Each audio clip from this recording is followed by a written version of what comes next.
하나님 말씀 우리 마태복음 7장 15절부터 20절 말씀입니다.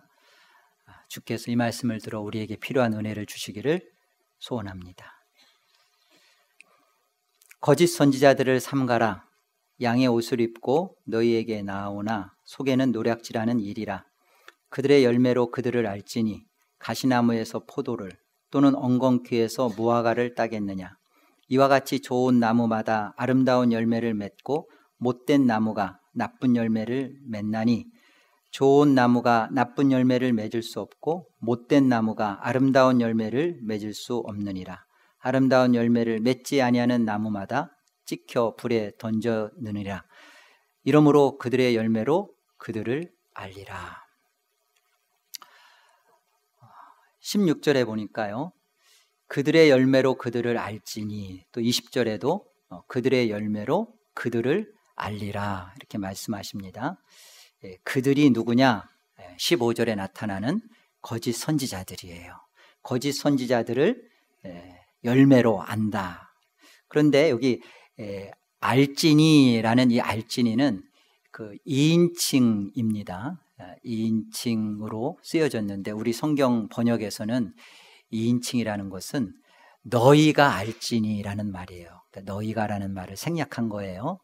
네. 그 거짓 선지자들을 열매로 그들을 너희가 알 수가 있다라는 뜻입니다. 어떻게 거짓 선지자들을 우리가 분간해낼 수 있는가? 그들의 열매로 그들이 자신들의 정체를 스스로가 폭로시킨다. 너희가 그것을 알게 된다라는 말씀입니다. 거짓 선지자들의 그 가르침은 넓은 문, 넓은 길이었어요.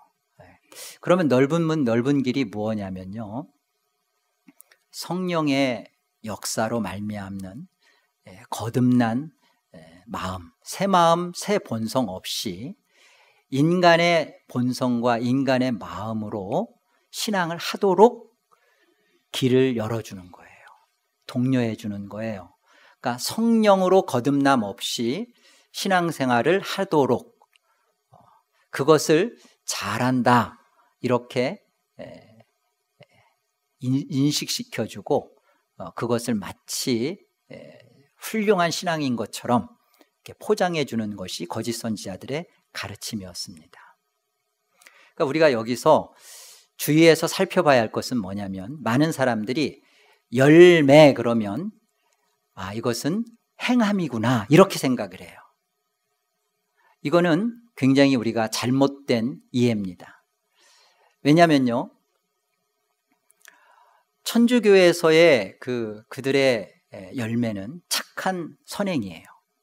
착한 선행을 통하여서 그들은 공로를 쌓아가고 그것으로 자신들이 받은 구원을 이루어간다, 구원받는다라고 천주교는 그렇게 가르칩니다.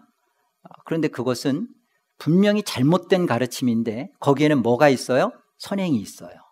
무엇이 있어요? 착함이 있어요. 그러면 그 열매가 선하고 착하기 때문에, 그런 행함이 있기 때문에 우리는 이것은 바른 신앙이구나, 그렇게 신앙은 해야 되는 것이구나, 그렇게 알기가 쉽단 말이죠. 아닙니다. 여기 말하는 열매는 행함을 뜻하는 게 아니에요. 뿐만 아니라 이것도 아니에요. 행함이 없어도 구원을 보장받을 수 있다.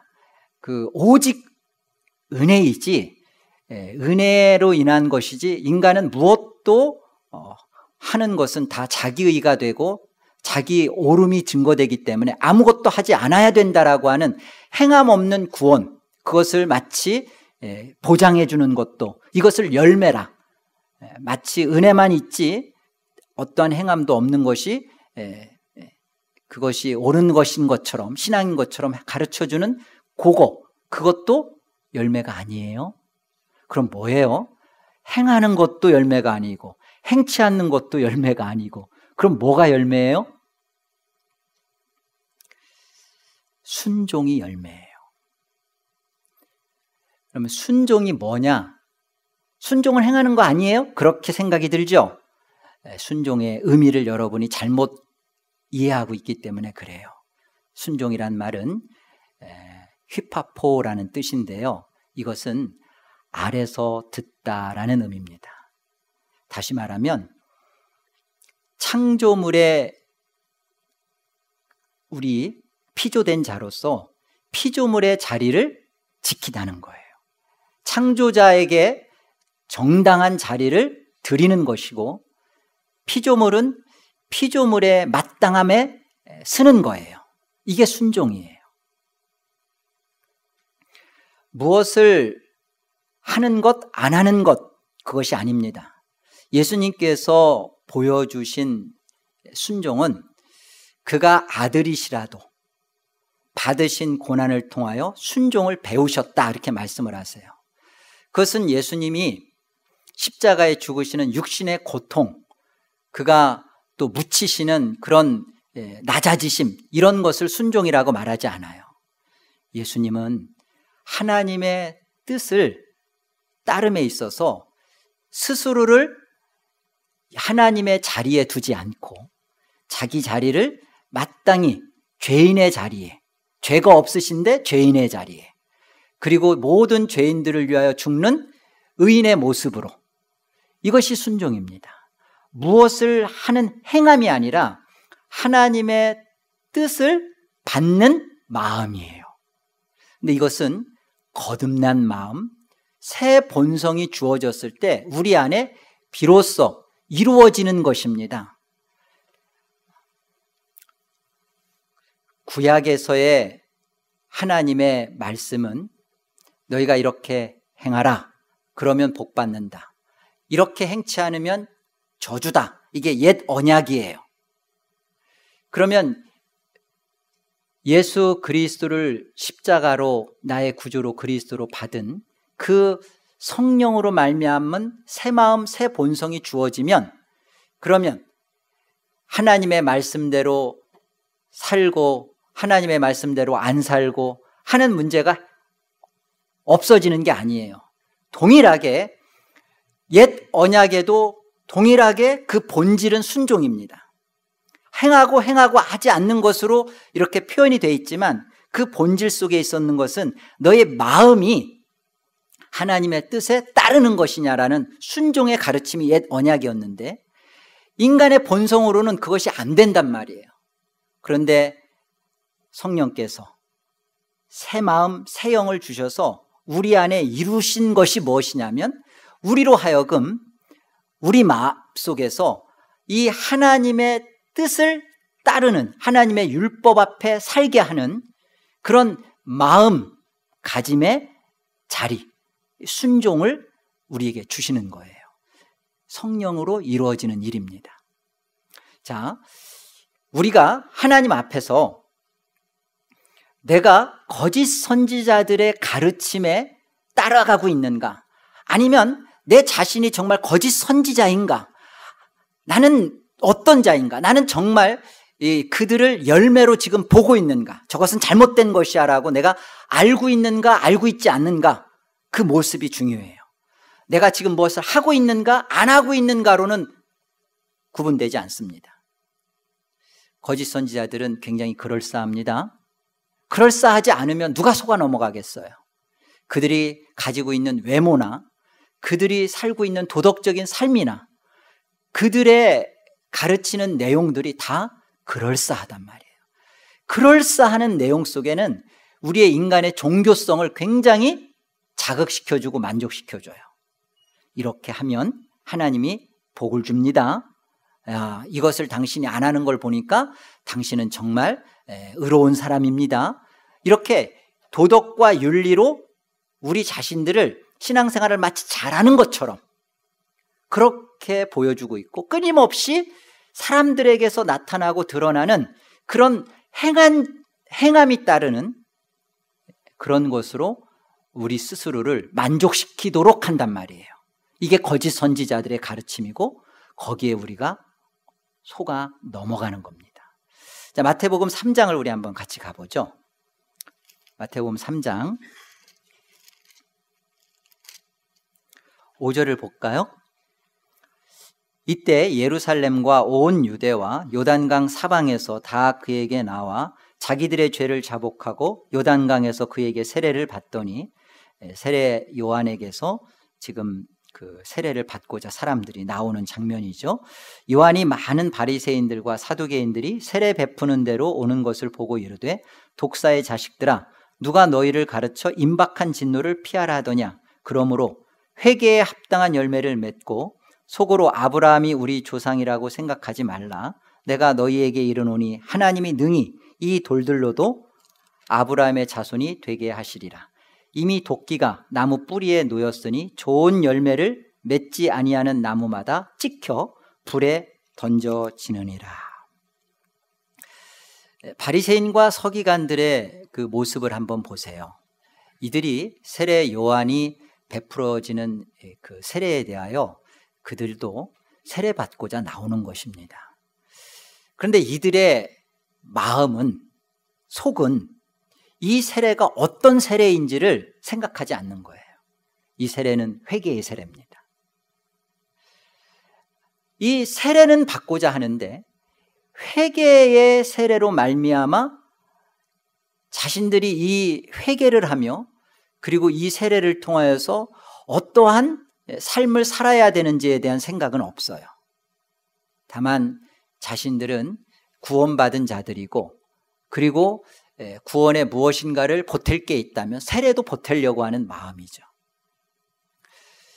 이 세례는 하나님 앞에 하나님을 하나님으로 인정하지 않고 살았던 마음이 세례를 받는 것입니다. 그렇다면 열매는 하나님의 하나님 되심을 드러내고 증거하고 그렇게 살겠습니다라고 열매가 나와야 되는 거예요. 무엇을 하느냐 안 하느냐가 열매가 아니라, 내가 하나님을 하나님으로 알지 못했어요. 그런데 이제는 내가 이 회개의 세례를 통하여서 하나님이 마땅히 내 인생 속에 하나님이셔야 됩니다. 나는 이제까지 내가 하나님을 하나님으로 모시고 살지 않았습니다. 나는 하나님을 나의 필요로 알았습니다. 여전히 나는 내가 내 인생의 목적이었습니다. 이 사실을 세례를 받음으로, 회개를 받음으로 이제 하나님은 내 인생의 하나님이 맞으십니다. 나는 하나님을 하나님으로 드러내며 살겠습니다. 하나님이 내 인생의 주인이고 목적이십니다가 회개에 합당한 열매란 말이에요. 하나님을 하나님으로, 창조주로 인정하고 나는 그 하나님 앞에 어떠한 것도 주장하거나 내세우거나 그것을 가지고 하나님 앞에 대들거나 따질 수 없는 그런 존재입니다. 이게 벌어져야 되는 거예요. 그런데 바리새인과 서기관들은 어떤 거예요?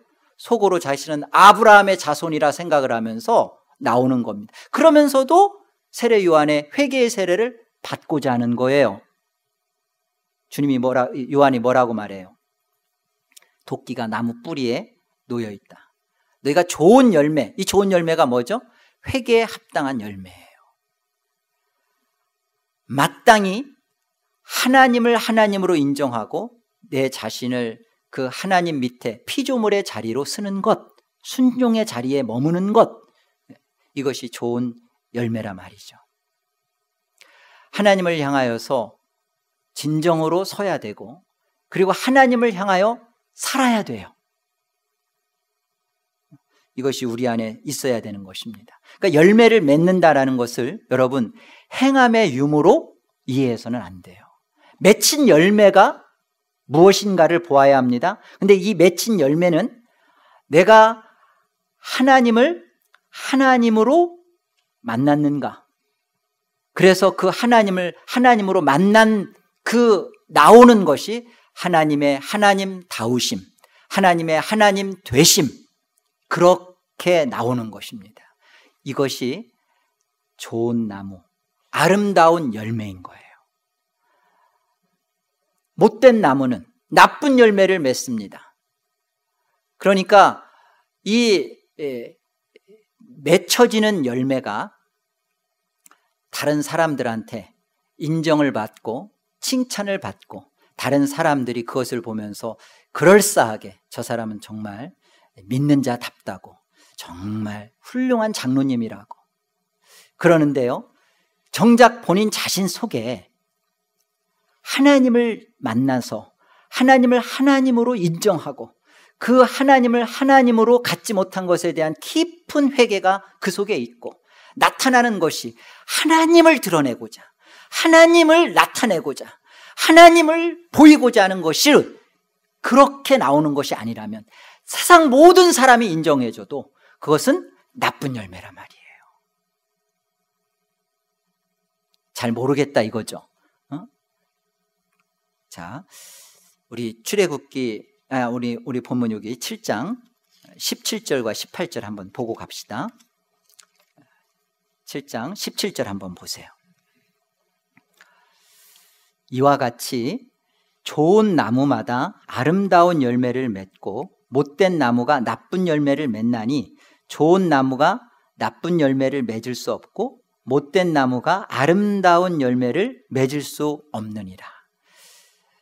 이것은 빙과 두잉이 일치한다는 뜻입니다.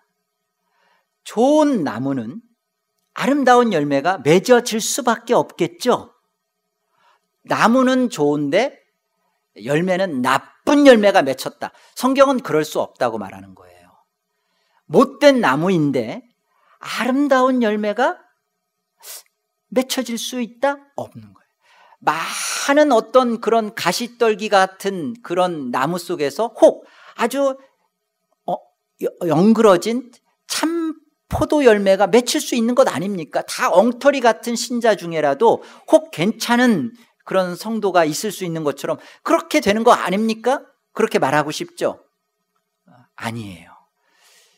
빙과 두잉은 별개가 아니라 하나라는 것을 인식하십시오. 그러니까 두잉이 있다. 근데 그 두잉이 그럴싸해 보이고 사람들한테 만족스러운 어떤 종교적인 두잉이라 할지라도 빙에서 나오는 두잉이 아니면 그건 나쁜 열매예요.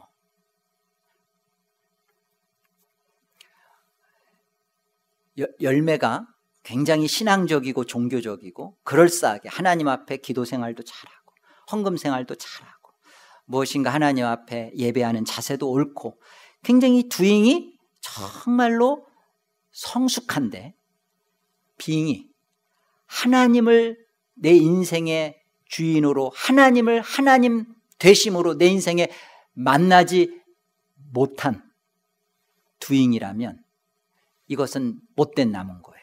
일치가 안 되는 거예요. 그러니까 사람들이 자꾸만 행함을 보지고 뭘 가지고 하는 것을 가지고 마치 그 사람을 평가하는데요, 이 평가하는 그 빙이 두잉과 연결이 돼야 돼요. 우리 자신이 끊임없이 이 싸움에서 열매로 그들을 알지니, 우리가 그 거짓 선지자들을 그렇게 분간해 내듯이 우리 스스로도 내가 하나님을 하나님으로 인정하고 하나님을 하나님으로 드러내는 싸움을 하고 있는지 이걸 돌아보라는 거예요. 우리 출애굽기 12장 말씀을 같이 가보겠습니다. 하나님 말씀 출애굽기 12장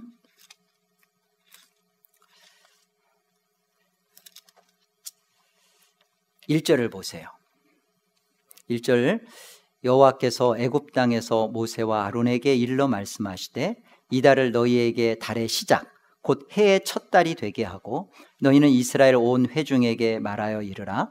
이달 열흘에 너희 각자가 어린 양을 취할지니 각 가족대로 그 식구를 위하여 어린 양을 취하되 그 어린 양에 대하여 식구가 너무 적으면 그 집의 이웃과 함께 사람 수를 따라서 하나를 취하며 각 사람이 먹을 수 있는 분량에 따라서 너희 어린 양을 계산할 것이며 너희 어린 양은 흠없고 1년 된 수컷으로 하되 양이나 염소 중에서 취하고 이달 열 나흔 날까지 간직하였다가 해질 때 이스라엘 회중이 그 양을 잡고 그 피를 양을 먹을 집 좌우 문설주와 인방에 바르고 그 밤에 그 고기를 불에 구워 무교병과 쓴나물과 아울러 먹되 날 것으로나 물에 삶아서 먹지 말고 머리와 다리와 내장을 다 불에 구워 먹고.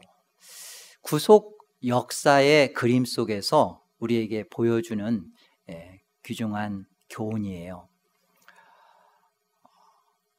모세를 통해서 하나님께서 무엇라 이스라엘 백성을 구원할 것이라 말씀하셨냐면 어린 양을 잡아서 피를 바르라, 피뿌림의 구원 역사를 가르쳐 주셨습니다. 그런데 그러면 그냥 피 바르고 나오면 돼요.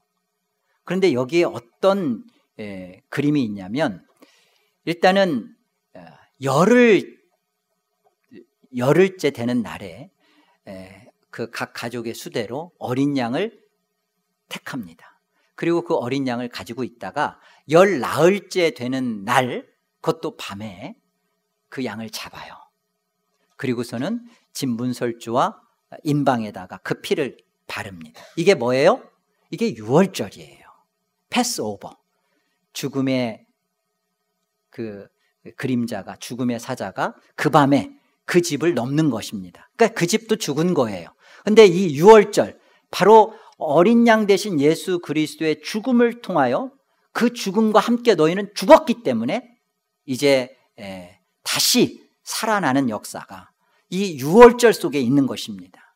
근데 이 유월절 그 밤에 어떤 일이 벌어지냐면 여기 8절과 9절 우리 다 같이 한번 읽어볼까요? 자, 8절과 9절 함께요. 그 밤에 그 고기를 불에 구워 무교병과 쓴 나물과 아울러 먹되 날 것으로나 물에 삶아서 먹지 말고 머리와 다리와 내장을 다 불에 구워 먹고 말씀하시죠. 바로 이 밤부터 무교절이 시작되는 거예요. 그러니까 무교병과 쓴 나물을 그 다음날 먹는 게 아니라 그 피를 바른 그 밤에 어떻게 돼요? 무교병과 쓴 나물을 먹는 거예요. 이것을 먹는 것이 일주일간 그렇게 합니다. 열 나흘째부터 시작해서 20하루, 21일까지 1회 동안 그렇게 하는 거예요. 무엇을 가르쳐 주는 것이죠? 이 유월절이 우리의 구속 역사 속에서는 칭의를 가르쳐 줍니다. 예수 그리스도의 피로 단번에, 영단번에 우리가 하나님 앞에 의롭다함을 받는 것을 말씀해 주세요. 그런데 이 칭의와 함께 그 밤에 이루어지는 게 뭐냐면 성화예요. 성화는 그 밤에 이루어지는데, 그런데 그것이 일주일 동안 계속 무교병과 쓴 나물을 먹도록 하는 것입니다. 우리 생 전체에 걸쳐서 성화가 이루어지는 것을 보여주시는 거예요. 그러니까 유월절과 무교절은 두 날인데, 두 절기인데 하나인 거예요. 빙과 두잉은 두 개처럼 보이지만 하나인 거예요.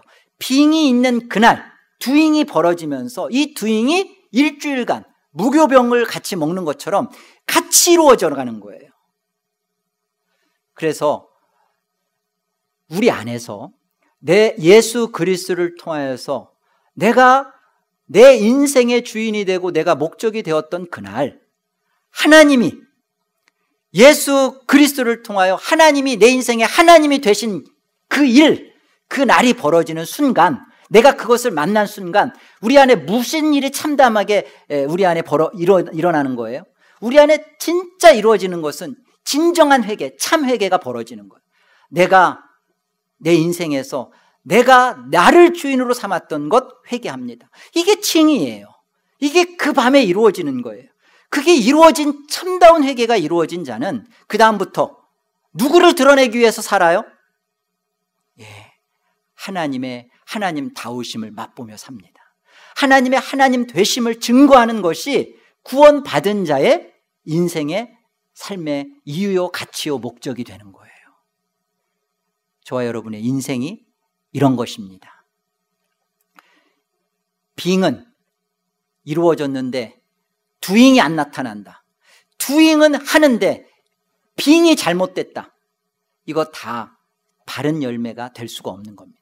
그러니까 열매를 보하는 겁니다. 근데 그 열매를 통하여서 그 드러나는 열매가 하나님의 하나님 다우심과 대심을 드러내는 순종으로 나타날 때, 그게 순종이 되어질 때, 아, 저 사람은 정말로 하나님을 하나님으로 만났구나. 정말로 진짜 하나님 앞에서 회개한 인생이었구나. 그래서 지금 거룩한 열매, 하나님을 향하여 살아가고 있구나, 이렇게 드러나는 것입니다. 우리 안에서 이 싸움이 진정하게 일어나야 돼요. 우리 월터 마셜이라는 그 성화의 신비라는 책을 쓰신 목사님이 이런 말을 하셨어요. 그리스도는 자신의 왕적 권위와 율법에 진실되게 순종하는 자들만을 구원하실 것이다. 무슨 말이에요? 그리스도의 구원은 은혜로 이루어집니다. 근데 여러분, 이 은혜가 어떻게 은혜가 되는지를 생각해 보세요. 은혜는 하나님을 하나님으로 만난 자가 그게 은혜예요. 하나님을 하나님으로 만났어요. 그런데 여전히 내가 내 인생에 내가 하나님으로 있다면 그는 은혜 받은 자가 아니죠. 내가 예수 그리스도의 왕적 권위 앞에 인정한다는 것은 내가 참으로 구원받은 백성임을 누리는 거예요. 우리 안에서 믿음이 있고 순종은 따로가 아닙니다.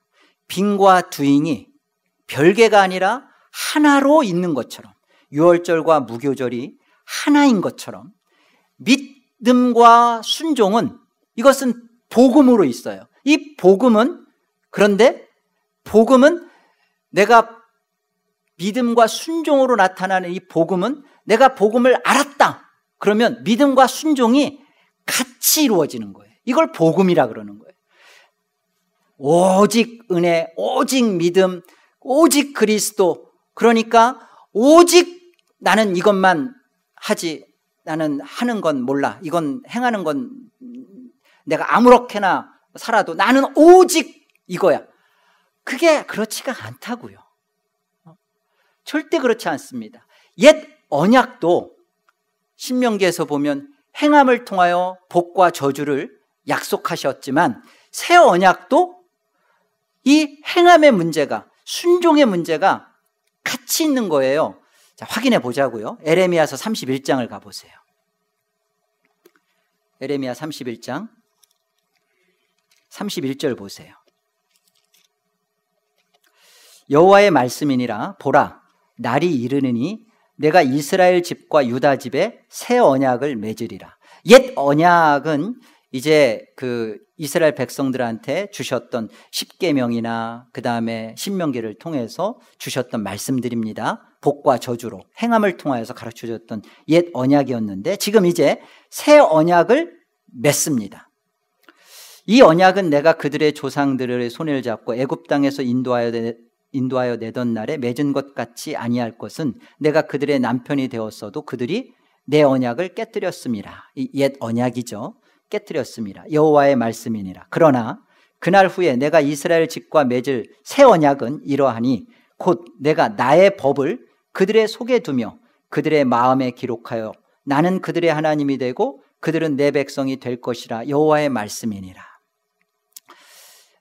옛 언약을 하나도 못 지키니까 이제는 옛 언약 자체를 없이 하거나, 그리고 이제 옛 언약을 그대로 이루실 그리스도를 약속하니까 그리스도가 그것을 다 이루니까 너희는 아무것도 안 해도 된다라고 말씀하지 않으세요.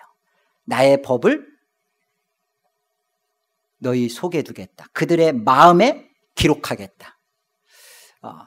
우리의 마음 속에 하나님께서 남편이 되어서 손으로 끌고 가던 그 정도가 아니라 그냥 우리 마음 속에 하나님께서 이 하나님의 말씀을 가지고 마땅히 그 말씀대로 사는 자의 기쁨과 은혜와 감격과 행복을 맛보도록 우리 아예 마음에 그냥 하나님 말씀을 주시겠대요.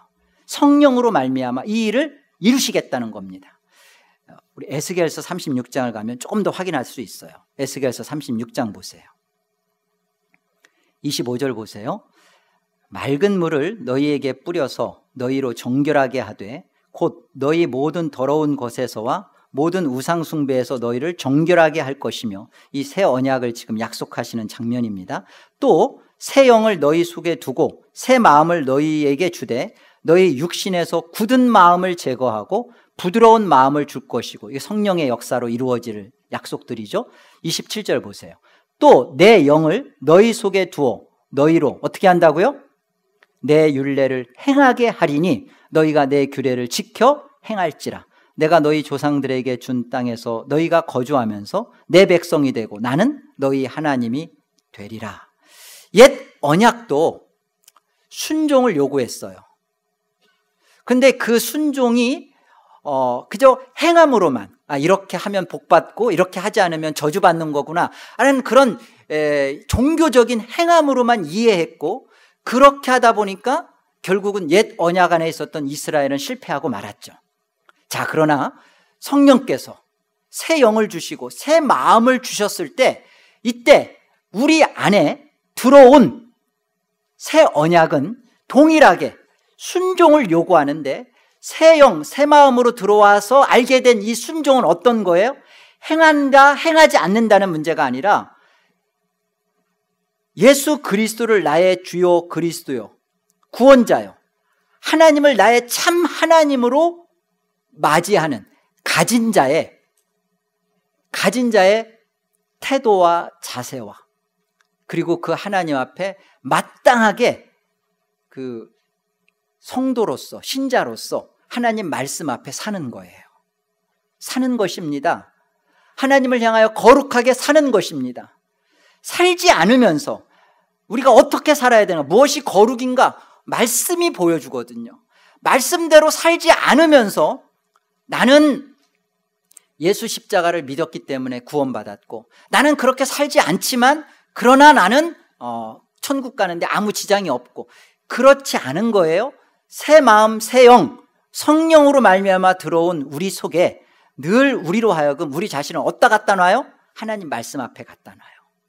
말씀 앞에 갖다 놔서 이전에는 이 말씀을 지키면 복 받으니까 지켜야지, 안 지키면 저주 받으니까 억지로라도 해야지, 이건 옛 언약 속에 있었던 모습입니다.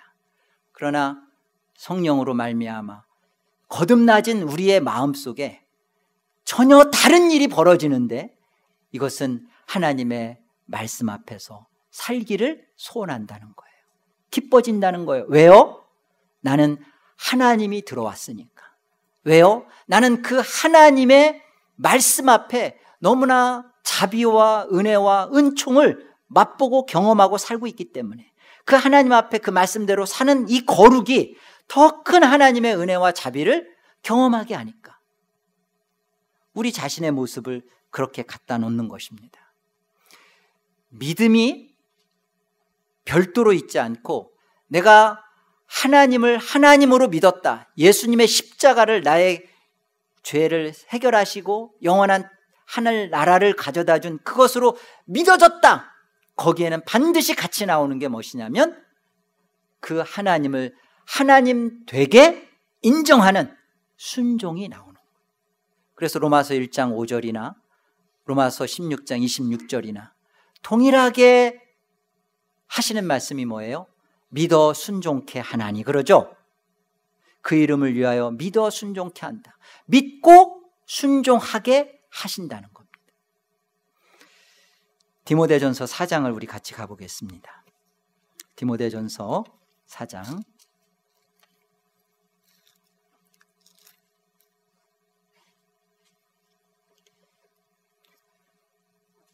11절을 보세요. 너는 이것들을 명하고 가르치라. 누구든지 너의 연소함을 업신여기지 못하게 하고 오직 말과 행실과 사랑과 믿음과 정절에 있어서 믿는 자에게 본이 되어 내가 이를 때까지 읽는 것과 권하는 것과 가르치는 것에 전념하라. 내 속에 있는 은사 곧 장로의 회에서 안수받을 때 예언을 통하여 받은 것을 가볍게 여기지 말며. 이 말은요, 지금 사도 바울이 자신의 영적 후계자인 디모데에게 권하는 말입니다. 그러니까 디모데는 이 구원받은 자로서의 대표되는 모습이에요. 구원받은 자의 모습입니다. 자, 15절을 보세요. 이 모든 일에 전심전력하여 너의 성숙함을 모든 사람에게 나타나게 하라. 네가 네 자신과 가르침을 살펴 이 일을 계속하라. 이것을 행함으로 네 자신과 내게 듣는 자를 어떻게 한다? 구원하리라 그래요. 구원받은 자의 행함이 있는 것입니다. 그리고 그 행함을 통하여서 듣는 모든 자들, 디모데가 전하는 이 복음에 대하여 그들도 구원받는 그런 일을 보여주시는 거예요. 이미 구원받은 사람이기 때문에, 나는 이미 예수 그리스도의 십자가의 은혜를 알고 경험했기 때문에 이제 나는 행하지 않겠습니다. 나는 이렇게 살지 않겠습니다. 그건 우리 안에 하나님 앞에서 내가 못된 나무인 겁니다.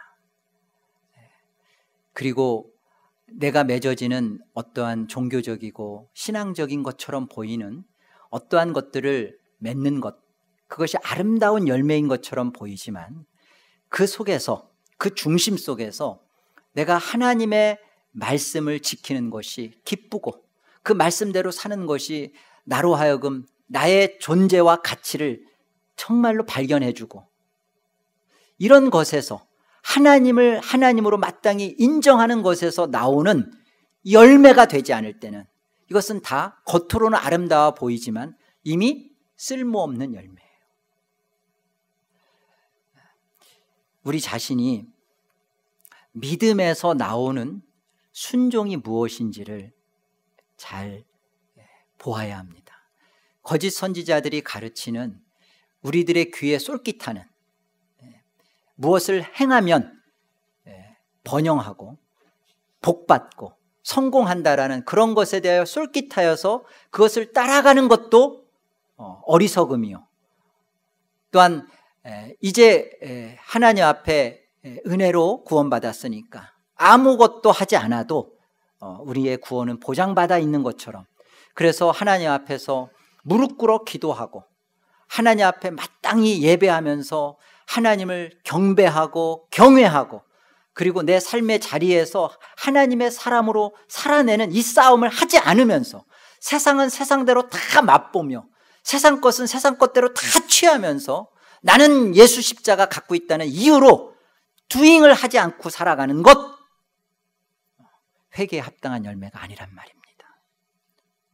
여러분, 오늘을 살아가는 우리도 우리 자신이 내 힘과 내 의지로 무엇을 하고 무엇을 안 하고, 이거 우리가 못해요. 가능할 수 있도록 하나님께서 우리에게 성령을 보내주셨고, 성령이 우리에게 들어와셔서 새 마음 새 영을 주셨을 때 우리 안에서 하나님의 율법대로 행하고자 하는 마음의 소원을 주시고 실제로 그것을 감당하는 것입니다. 그런데 이것이 억지로 마지못해서 해야만 하는가가 아니라 이것을 하면 할수록 더 깊이 하나님을 하나님으로 알아가게 되고 하나님을 아는 데서 자라가게 되고 하나님을 더 깊이 알기 때문에 더 깊이 순종하게 되고 더 깊이 순종하니까 하나님을 더 깊이 만나게 되고 더 깊이 만나니까 내 마음속에 더 하나님 앞에 내 자신을 하나님 앞에 그 무릎 앞에 그 하나님 아래 나 자신을 자꾸만 갖다 놓게 되고 그러면 더 하나님 안에서 내 자신을 더 발견하게 되고 이 신앙입니다.